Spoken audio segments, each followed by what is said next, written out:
a show of support for an army facing defeat on the battlefield.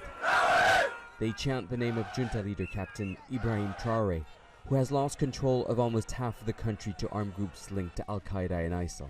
Despite the military setbacks, these demonstrators believe Traoré is bringing sovereignty back to Burkina Faso after he cut military cooperation with France, the former colonial power.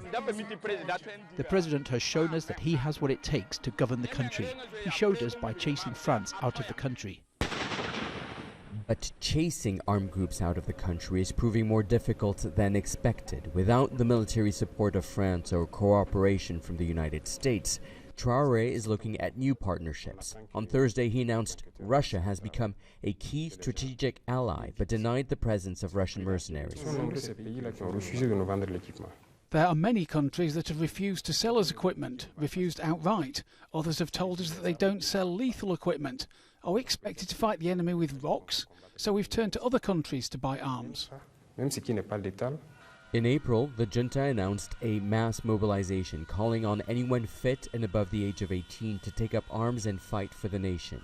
But human rights organizations say badly trained soldiers are perpetrating atrocities. 156 civilians were killed by men in uniform last month. The army deny their involvement.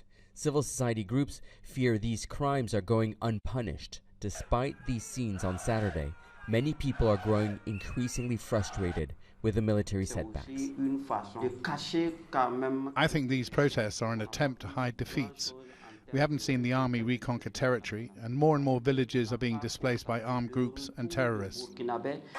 These demonstrations are seen as an attempt to lift the morale of a nation where 2 million people are displaced and thousands have been killed in what seems an unstoppable and unwinnable war.